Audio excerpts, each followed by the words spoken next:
విశాఖలోని సింహాచలం సింహగిరి గిరి ప్రదక్షిణ అత్యంత భక్తి శ్రద్ధల మధ్య శాస్త్రోక్తంగా ప్రారంభమైంది. ఆలయ తొలి పావంచ వద్ద కొబ్బరికాయ కొట్టి స్వామివారి పూల రథాన్ని ఆలయ అనువంశిక ధర్మకర్త పూసపాటి అశోక్ గజపతిరాజు లాంఛనంగా ప్రారంభించారు. 32 కిలోమీటర్ల మేర సాగే గిరి ప్రదక్షిణపై ఐ న్యూస్ ప్రతినిధి రాజు అందిస్తున్న వివరాలను ఇప్పుడు చూద్దాం. భక్తి శ్రద్ధల మధ్య సింహాద్రి అప్పన్న గిరి ప్రదక్షిణ కార్యక్రమం మొదలైంది.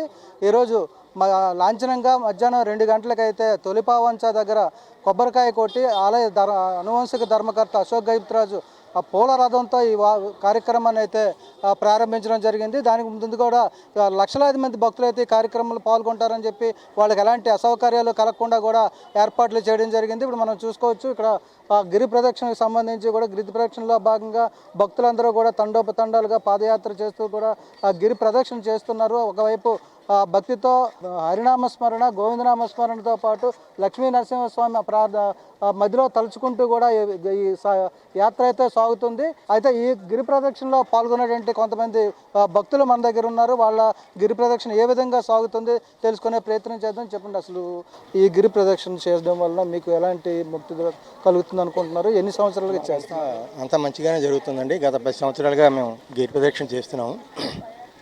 ఈసారి 11వ వచ్చాము. మేమందరం ఇక్కడ ఏర్పాట్లు అన్నీ కూడా బాగుంటాయి. మాకు అన్ని విధాలుగానే బాగానే ఉంది. గిరి ప్రదక్షిణ చేసిన తర్వాత ఎటువంటి ఇబ్బందులు ఉండవు. మేము కాకినాడ నుంచి వచ్చామండి. ఇది మొదటిసారి అండి. ఇది ఒక అదృష్టంగా మేము భావిస్తున్నాను. నేను ఇక్కడ ఇచ్చే సర్వీస్ అయితే పూర్వజన్మ సుకృతం ఉంటేనే ఈ ఏరియాకి రాగలుగుతాము అనే అనుభూతి కలుగుతుందండి. మీకు ఎవరు చెప్పారు గిరి ప్రదక్షిణ చేయాలి, చేస్తే బాగుంటుందని? మీకు ఎలా తెలుసు? నా తోటి వాళ్ళు ఇంతకుముందు గత 2 సంవత్సరాలుగా వెళ్ళారండి. నా తోటి వాళ్ళు ప్రోత్సాహంతో నేను ఈ సంవత్సరం రావడం జరిగింది. ప్రతి అడుగడుగుకి కూడా ఈ ప్రజాదరణ ఉంది.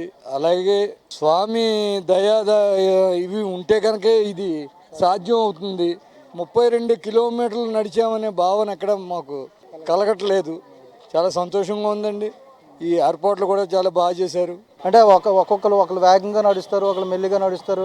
ఈ తప్పిపోతామనే భయం కానీ అలాంటివి ఒకవేళ అంటే మీరు మొదటిసారి వచ్చారు కదా, వాళ్ళు ముందు వెళ్ళిపోతే మీకు మళ్ళీ ఆ అడ్రస్ తెలుసుకోవడం ఇబ్బంది గట్ట అనిపించింది? లేదు సార్, ఆ ఇబ్బంది ఏం లేదు. ప్రతి 15 నిమిషాలకి 10 నిమిషాలకి ఒక చోట ఆగుదాము, ఎవరు మిస్ అయినా అని ఒకసారి అనుకున్నాం. సో నేను 10-15 నిమిషాలకు ఒకసారి ఆగి వెనక్కి తిరిగి చూసుకుని మేము కలిసే వెళ్తున్నామండి.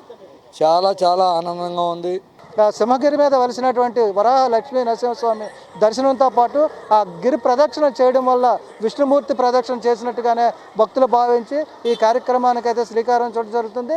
ఆ సుదూర ప్రాంతాల నుంచి, పక్క రాష్ట్రాల నుంచి కూడా చాలామంది వచ్చి అయితే ఈ కార్యక్రమంలో పాల్గొనడంతో ఏదైతే సింహాచలం తొలి పావంచ దగ్గర నుంచి అడవివరం జైలు రోడ్డు నుంచి హనుమంతవాక్ జంక్షన్ నుంచి అప్పు గారు మీద నుంచి మళ్ళీ MVP డబుల్ కాలనీ నుంచి మాధవ్ దారా, సీతమ్మ దారా, అదే మురళీనగర్, R&B జంక్షన్, NSTL దగ్గర నుంచి తిరిగి గోపాలపట్నం చేరుకొని గోపాలపట్నం మీదుగా కూడా ఎక్కడైతే ఈ గిరి ప్రదక్షిణ మొదలైందో తిరిగి అక్కడి వరకు చేరుకొని ఈ గిరి ప్రదక్షిణ అనేది ముగించడం జరుగుతుంది. ఇది భక్తుల్లో ఒక మంచిని, ఒక శక్తిని, ఒక ఆరోగ్యాన్ని కలిగిస్తుంది, పుణ్యాన్ని సిద్ధిస్తుంది అని చెప్పి ఒక ప్రగాఢమైనటువంటి నమ్మకంతో ఈ కార్యక్రమంలో అయితే పాల్గొనడం జరుగుతుంది. వీడియో జర్నలిస్ట్ స్వామితో రాజు, ఐ న్యూస్, విశాఖపట్నం.